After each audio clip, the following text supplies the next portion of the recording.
I lived on a farm ranch with my grandparents. My parents kicked me out and I couldn't afford to rent an apartment, so they let me stay with them for a fraction of the cost. I slept in a bedroom on the first floor. The smell of old people was much more pungent in this room. It was littered with my grandma's religious relics.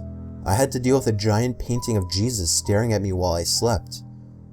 Weird things didn't start actually happening until my second week of living there. I got home from my job working at a small corner store in town, and by then it was dark out. While unlocking the front door, I could hear footsteps out in the crops. I had to assume there was somebody trying to steal my grandpa's produce. I tiptoed closer to get a better look, making sure to stay away from any fallen leaves or anything that could make some noise. There was indeed somebody in the crops, but they were crawling on all fours, as if sneaking around. I could have confronted them, but that might have ended in trouble, so I went back inside to wake my grandpa. He went outside screaming like a madman with his rifle in hand. It was something along the lines of, "If I ever catch you here on my farm, I won't hesitate to blow your brains out." That seemed like more than enough to scare anyone off the property, but the next night, while asleep, things got stranger. I woke up and heard laughing outside my window. There was somebody standing there looking into the bedroom. He seemed to notice me as I sat up, and he walked away. I told my grandpa again. This time he was really pissed. He stomped to his closet, pulled out his rifle, and stomped over to the front door with me right behind him. This time when he opened the door, something immediately grabbed a hold of his leg, causing him to trip. I jumped onto the hostile, taking him down easily as he was already in a crouched position. My grandpa managed to get up, grabbing his gun and pointing it at the guy. I called the sheriff while grandpa had the guy at gunpoint. I suddenly heard a scream while on the phone. It was my grandpa. I dropped the phone almost with tears in my eyes, fearing the worst had happened. I got to the stoop and grandpa was on the ground with his hand on his nose. He was bleeding. Someone else had come along, shoved him to the ground, and punched him in the nose before taking off. I wish I'd gone after those sickos with a gun. Who punches an elderly man in the face? In the end, the sheriff arrived for nothing, and my grandpa installed a camera system aimed towards the crops.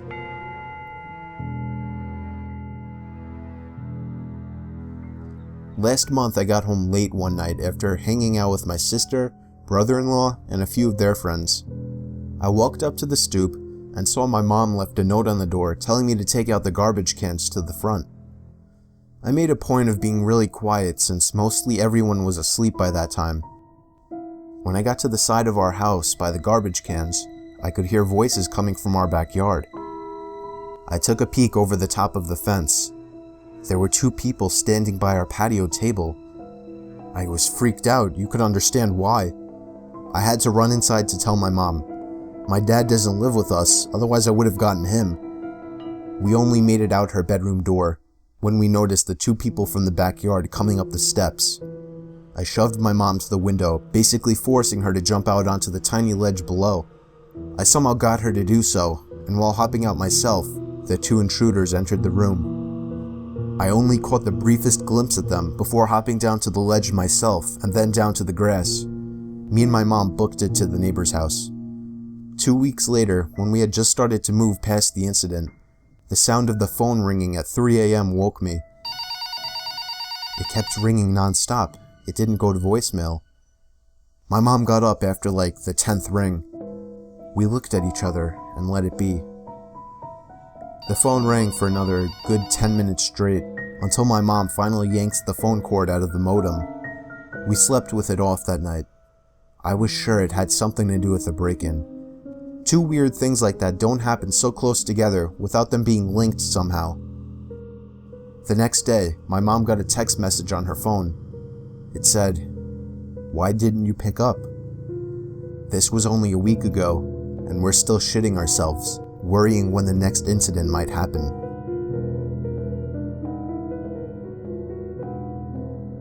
A 14-year-old girl was asleep in her room on a school night when she apparently woke and remembered that she had homework due the next day that she didn't even start. She flicked her light on and began to work on it. The clock read exactly 1:15 a.m. Over the sound of pencil lead pushing onto the paper, there were faint noises coming from inside the walls. She stopped writing, and the sounds became more clear. It was as if something was being pushed from inside the walls. There was a storage space right next to her bed, with a big square door that comes off the wall to enter. The girl started screaming for her mom, and the noises suddenly became exaggerated, as if something were running in there. The door to the wall popped off, and a figure emerged. The girl's mother and father could hear the screams even through 3 closed doors. When the girl's father came to the room, he found a tall and overweight white man covering the girl's mouth with his hand. The fight was over in a matter of seconds, with a few good punches to the man's gut. 2 pairs of the girl's underwear were found in the man's pocket before he was arrested.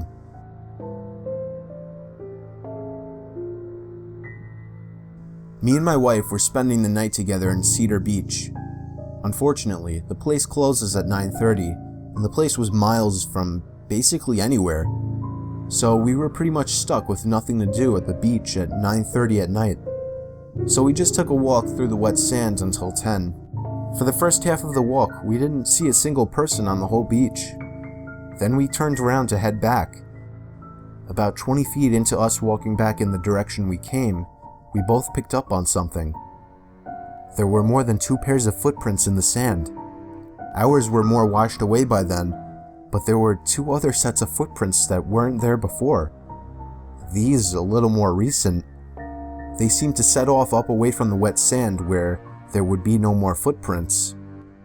You may think it was just another couple taking a late night stroll, but we hadn't seen anyone for the good mile or 2 we walked, so we were spooked. I used the flashlight app on my iPhone to scan around the nearby dunes. I even went as far as calling out asking if somebody was there. I told my wife to wait there while I headed over to the garbage pails. It seemed like the only place somebody could be hiding. It was clear. I shined the light further down, revealing a tunnel that probably led to a parking lot. I moved closer until I could actually see a little into the tunnel, and as soon as I could, I shut the light off. There were 2 things in there. I don't even know if I should call them humans, because from what I saw, they looked like hunched, naked creatures huddled in there. They had skin to match that of a medium dark-skinned Caucasian, but with much more flaky, wrinkly skin. I didn't mutter a word.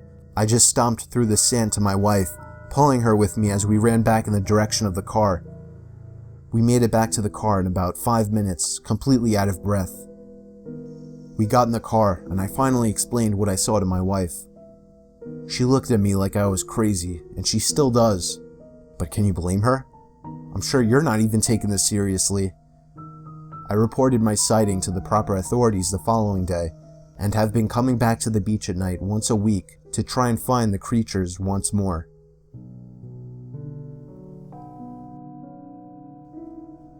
I work as a night janitor at the local high school. I would 95% of the time be the only one working the night shift because there wasn't really a need for more than one. I always start with the downstairs classrooms and work my way up to the upstairs classrooms. The cafeteria, gym, auditorium, nurse's office, those were all responsibilities of the morning and afternoon guys. So since I was always alone, I would commonly have a bunch of radios sitting around the hallways playing loud music, like I did this one night. The upstairs of the school was shaped like a U rather than an O, so to go around to the other side, there was only one way. I was mopping the floor in one of the social studies classrooms when I noticed, from all the way across the other side of the school, the lights to one of the classrooms turned on. I don't mean it was left on. I always shut the lights to every room I wasn't in. I mean the lights turned on. I stood there with chills running through my body. There was somebody walking over to the window. They stopped and stared straight over to me through the window. It was the most disturbing thing I had ever witnessed.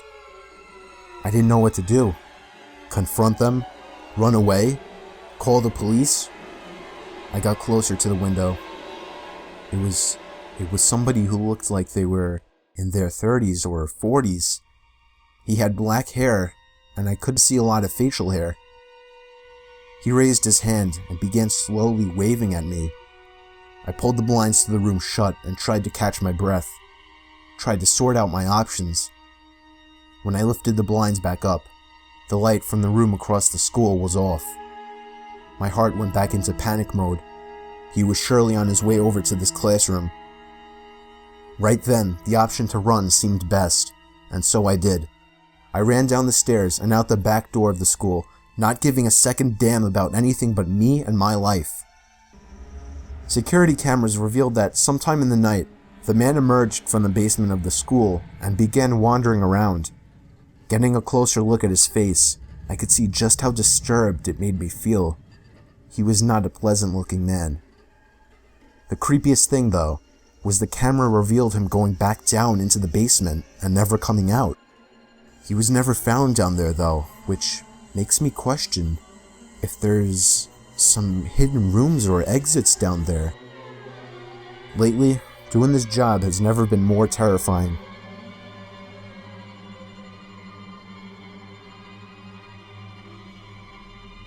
I used to work as a house cleaner when I was a 17-year-old guy trying to save up for college. The person I worked for the longest was a man named Jeffrey. I only spoke with him once when I met him, and a few times in between when he came home early from his job. That was it.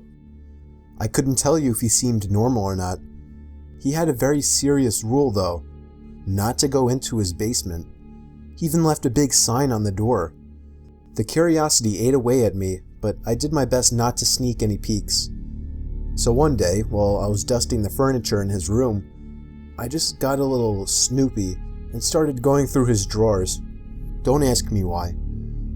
In his bigger drawers, there was just a bunch of clothing. I started going through the smaller drawers and found things like cameras, batteries, photo albums, and various knickknacks.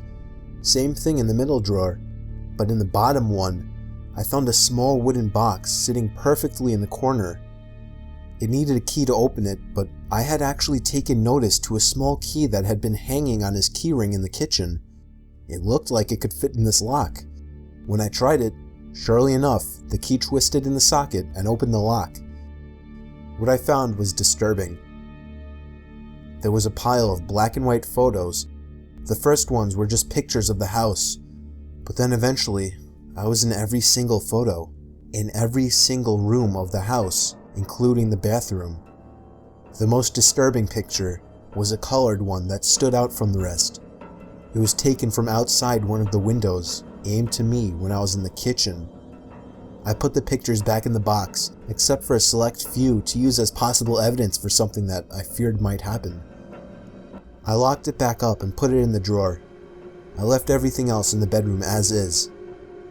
I was about to leave the house and never return when I passed the basement door. Now that I wasn't coming back, I figured I should check out the basement so that the curiosity wouldn't forever eat away at me. I stepped inside and flicked the lights on. The air down there smelled really bad, like rotting animals. There were weird posters on the walls, a lot of erotic ones. I was shocked to even see some with boys and girls that looked under 18. There were 2 doors leading to either rooms or closets. I didn't go into them, but the horrid smell was the worst by those 2 doors. I finally realized there was a buzzing sound whenever I moved. I noticed in the corner there was a ceiling camera pointing right at me, but after noticing it, it seemed to stop moving completely. That was my cue to get out of that house. I drove home to safety. Jeffrey tried calling me one time after this. I didn't pick up. He didn't leave a message. I'm glad I never gave him my address.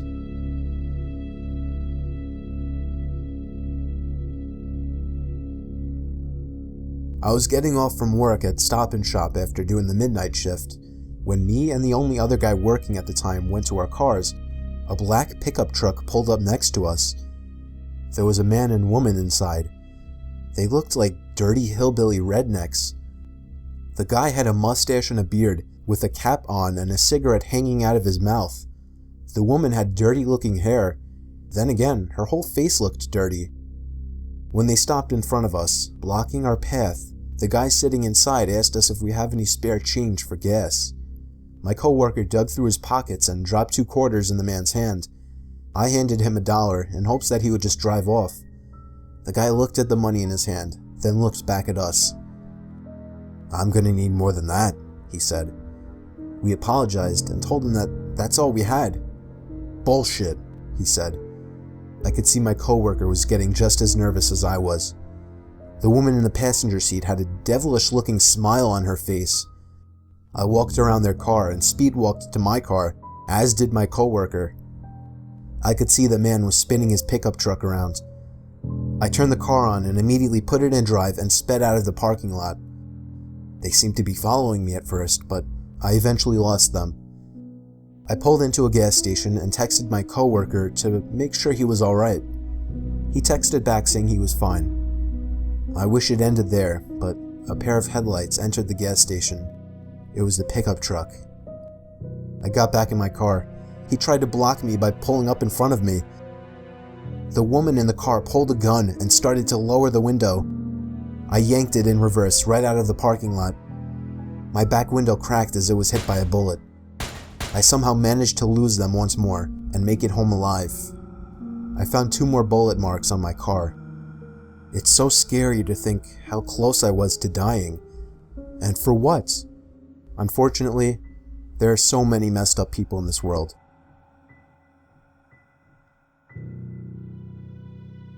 Me and Andrew, my half-sister's cousin, were 18 years old at the time. We decided to go exploring in the abandoned asylum in our town. It was way past dark, there were no cars on the road, so it was probably after midnight. Andrew drove. We both brought our video cameras in hopes to catch some interesting footage. YouTube was only 2 or 3 years old at the time, and exploring abandoned places was a pretty big thing for YouTube videos back then, so we thought it would be cool. We had to crawl under a hole in the fence that someone else had cut. We both brought along flashlights, of course. We got in through one of the broken windows. There were a few planks on the floor by the window that had once been planked up against the window to prevent anyone from entering. We began our search, both flashlights on, along with Andrew's camera, which had night vision capabilities. There was nothing but broken glass and graffiti everywhere. There were a few cracks and holes in the wood floors that led to blackness below. We didn't dare shine our lights down there. We both shared a few laughs, but I was creeped out as hell in there, and I knew he was too. The place was huge.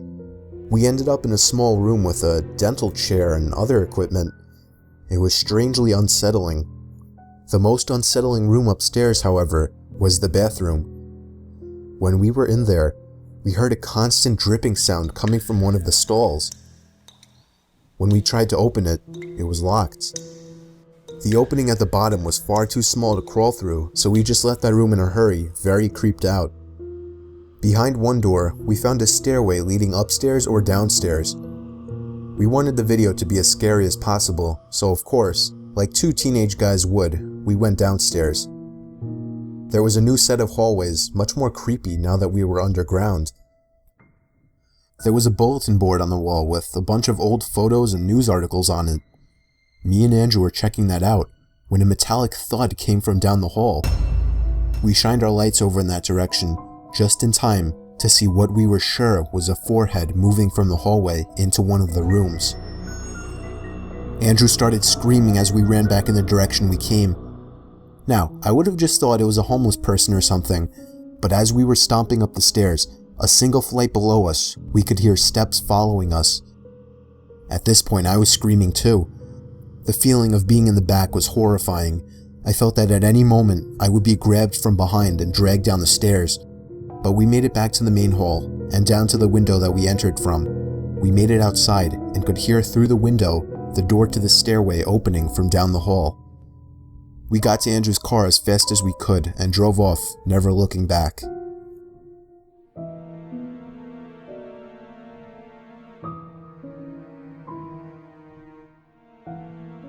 We were a young couple that had just moved into a new house. We had a bedroom on the first floor. The house had an upstairs, a middle floor, and a den, no basement. At night, we started hearing strange noises coming from below us.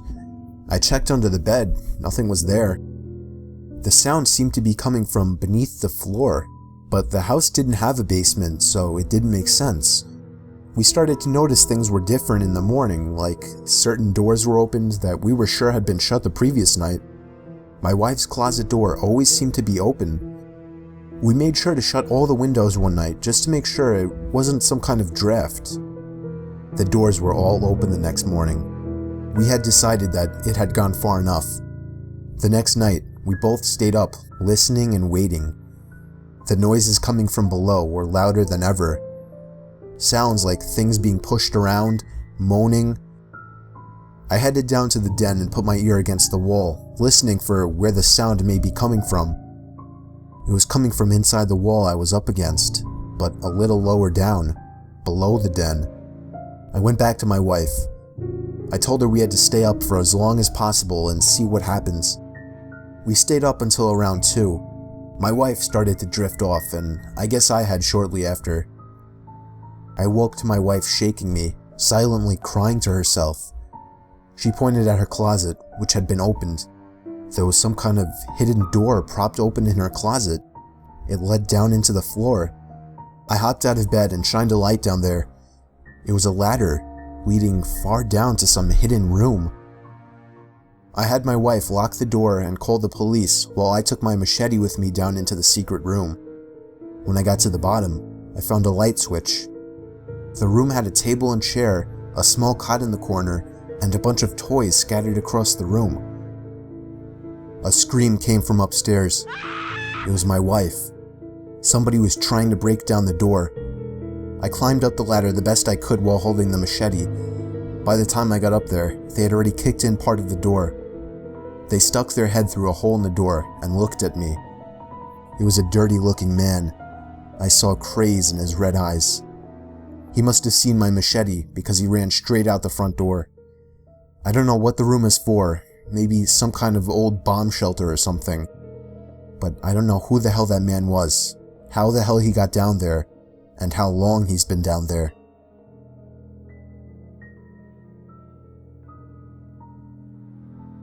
I was 27 years old, moving out to live with my girlfriend in an apartment. It wasn't the fanciest place ever, as we weren't the wealthiest couple ever, but it was fine for us. The first night in, we already hated the neighbor. There was yelling and thumping going on all night. It was like they didn't sleep all night. My girlfriend wanted me to go over. I told her if it continued the next night, I would go over. We didn't hear anything of them throughout the day while setting up furniture, but when night came and we were trying to get some sleep, the freakish yelling and banging resumed, sometimes even bangs on the wall. I decided to draw the line and confront them. I knocked on the door, and a middle-aged albino woman answered the door. Her voice was raspy as if she had been smoking cigarettes for the past 40 years. I politely asked her to quiet down. She told me to back off and mind my own business before slamming the door in my face. The noises and yelling only got louder after this. My wife said we should report them. I went to the front desk the following day, bringing up the couple that lives in that apartment. The doorman looked puzzled. He told me that only a woman named Cathy lived there. Her husband passed away 5 years ago. She was written down as only being one person in that room, so she was breaking a rule of the apartment building. The doorman went to go check out the room. The woman let him search the apartment. He came back to tell me that she was all alone in there, which seemed so odd. He did, however, ask her to keep it down. I thanked him and went back to the room. It seemed it had worked, as there weren't any sounds that night. I woke to see somebody standing by our bed. "Anna?" I whispered. My wife turned next to me. She was in the bed. The familiar raspy voice at the end of the bed said we shouldn't have reported her. I screamed and fumbled for the light switch. My wife started screaming even louder. By the time I turned on the lamp, she was gone. I slipped on my shoes and ran out into the halls in my robe looking for her. Her apartment door was open, but she wasn't in there. Where could she have gone so fast? Nothing was heard of Cathy for a whole week, before one night, there were 4 loud knocks on our walls. Not thumps like the previous noises. These were actual knocks, meant to get our attention. We moved out a day later,